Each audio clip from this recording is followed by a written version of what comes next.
All right. Hello, everyone. How are you doing? I hope you're enjoying international break, and I hope you're not too disappointed with the takeover or whatever's happening today. Because fuck all of that. We're going to talk about the channel. Right. So I go on about the channel a lot. I've talked about how I think it's at the centre of the majority of things going wrong at United in both attack and defence, and it's also I think tactically the most interesting thing that's going on in the Premier League at the moment. So I suppose I've got to tell you what a channel is. And the channel, really simple, is the space between the fullback and the centre back.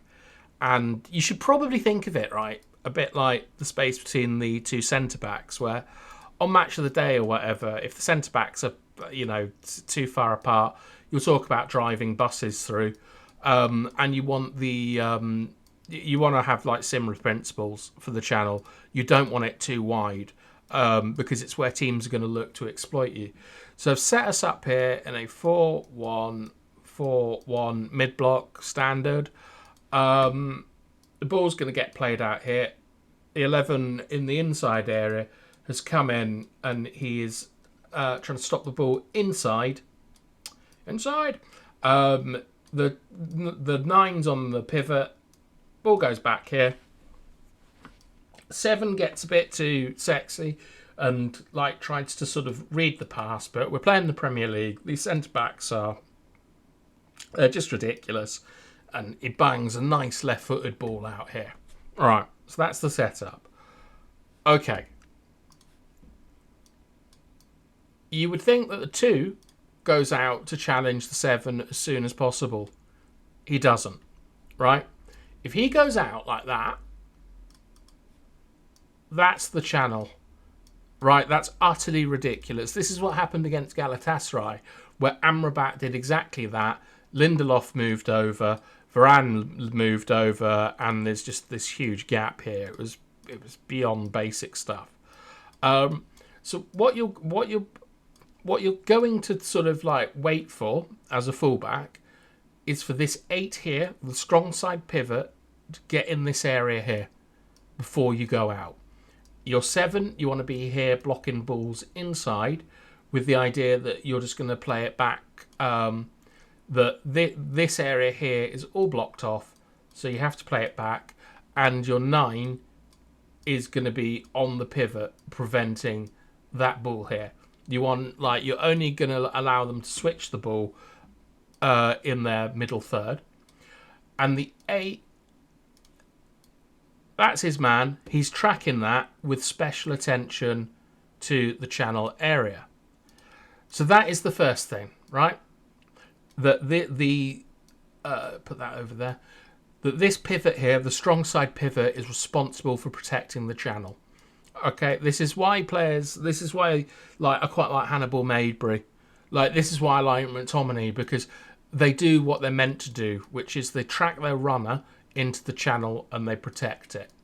But whilst the 8 is protecting here, the 6, because it's moved people across a little bit, the 6 is going to be protecting for cutbacks in this area, and the 10 is going to be getting on the well, you could do a couple of things. Normally, you'd want them on the edge of the box, like in zone 14 here. So protecting this kind of area. But to be honest, depending on the profile of players and so on, you could have the 10 becoming a third centre-back and the full-back pushing out. It depends on who you've got on your team. But on both sides, you want these players protecting the channels in these areas here. I hope that's clear. I'll just say it one more. I'll just do it one more time because I don't feel I've explained it properly. But in a setup like this, when the wide area is accessed on either side, the fullback cannot really come out until the strong side pivot has covered these areas, and they will be looking to orientate themselves around their man. And that's the basics of protecting the channel. And at United, we do a couple of interesting things, trying to attack the channel, and none of them work, to be honest. First thing is here. This is narrow, right? We're playing really narrow. And you can do this with Rasmus Højlund because he can win knockdowns. You can get really narrow, and you can attract the 2 and the 3, the fullbacks, central, and that leaves massive spaces for wide players.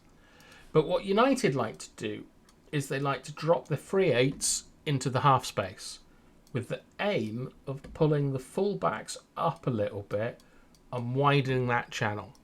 And then you get what I call the Dalot run, where Dalot will make this crazy run in between the channel here. Like Martinez might try and hit him, etc. And that means that the 8 has to go with him.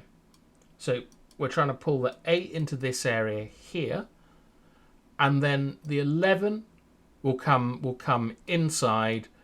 5 will go out. The 5 will go outside. 6 will drop. I think you've seen this now a few times, and then we'll try it on the other side where like 10 comes back, 8 runs there, 7 comes in, and the idea is that we're trying to sort of move people around, but it's essentially just wasted running all the time, and I find it very, very annoying. But I would pay special attention to Mason Mount because he is running the channels like an absolute demon at the moment. So I hope that was... I don't think I've explained anything particularly well there, but that's essentially like my thoughts on the channel, and I think it's something you should probably look out for. Anyway, fuck off now.